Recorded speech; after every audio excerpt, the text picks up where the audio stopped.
mbokk yi on s'est beaucoup battu pour un projet.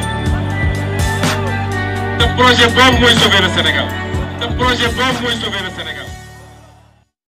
mbokk internautes yi safoo di seetaan les talibé Sonko daleen ak jàmm ci xibaar ñu dooree ko fële ci diggante Daara Xudoos Mboro ak Ndomor askan ba fa nekk ñoo wàccoon ci mbedd yi di jàmmarloo ak waaye takku der yi ba tax ñu jàpp ci fukki doomi aadama ak benn li waraloon seen jàmmarloo yi nag mooy waa UGS bu Mboro dafa am benn fuite de gaz bu fa amoon ba yàq seeni tool ñu doon xaar benn ndàmpaay bu waroon a jógee ko ci waa UGS ba léegi jotuñu ci heure bu ñu leen laajee ñi leen di dawloo di leen wër-wërloo ba moo waraloon seen jàmmarloo yu métti yi fa amoon tey ji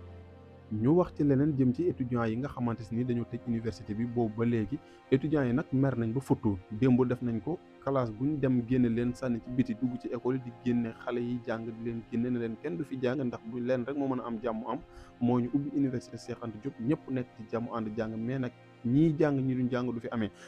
étudiants yi nag continué nañ loolu ndax tey dem nañ diwaan bu mel ni Mbour Pikine Kër Massar Matam Diourbel Xombal Guédiawaye Ndofane Rufisque Tamba Ndangalma ak Koungheul bépp lycée bu ñu dugg daal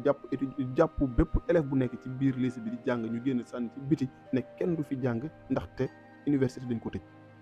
ñu wax ci leneen jëm ci mbirum Ousmane Sonko mi nga xamante ne mi ngi wéy di gën a compliqué ndax kii di avocat bi kay layal di maître Ciré Clédor mi ngi génn di wax ne Ousmane Sonko ay mbiram gën a compliqué gën a métti lool ndaxte fi mu toll nii Ousmane Sonko sonn na bu baax a baax ndaxte soins yi nga xamante ne doon nañ ko defal sax léegi mënatu ko bañ loolu lépp na mi ngi sàkku ci Macky Sall ci boppam na bàyyi Ousmane Sonko mu ñibbi ci ni mu gën a gaawee. mbokk yi